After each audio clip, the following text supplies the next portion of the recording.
Hello বন্ধুরা, কেমন আছো সবাই? আশা করি সবাই ভালো আছো। তো আজকে নতুন একটা ভিডিও নিয়ে আইছি। এটা একটু অন্যরকম ভিডিও। তো ভিডিওটা হইতাছে মূর্তির চক্ষুদানের। তো আজকে দেখাইতেছি শিব ঠাকুরের যে চক্ষু কীভাবে দেওয়া হয়।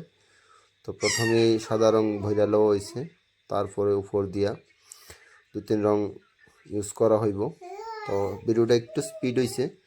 তো এটার মধ্যে প্রথমেই আমি বাদামি কালার ভইরা নিছি, তারপরে দিয়া বাদামি রং দিয়া চোখের উপরে নিচে পাতি দেওয়া হয়েছে। তো যতটুক জায়গা দেওয়ার হালকা হালকা করে দিয়া দেওয়া হয়েছে। তারপরে কারণ উপর দিয়া কালো রঙের আবার একটা টাচ হইব।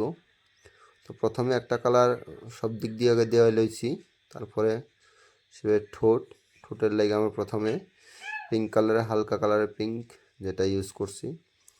তো ওইটা আমরা ফেব্রিক কালার বা ডোমসের যে কালার হয় ওইটা ইউজ করতে পারো তোমরা। তো ওইটার মধ্যে পিঙ্ক কালার দেওয়ার পরে তো পরে দিয়া অন্য কালার দিয়ে শেড করে দেওয়া হইব। তো মাঝখানের চোখ দেওয়া হয়, 3টা চোখ লাগে শিবের। তো একটু স্পিড হয়ে গেছে গিয়া। তো দেখো আস্তে আস্তে কালো রঙের কাজ হইতাছে। একটা কষ্ট হয়েছে ভিডিওটা করতে, কারণ এক হাতে মোবাইল রেখে আর এক হাতে কাজ করানো অনেকটাই টাফ। দেখো কিভাবে করা হয়।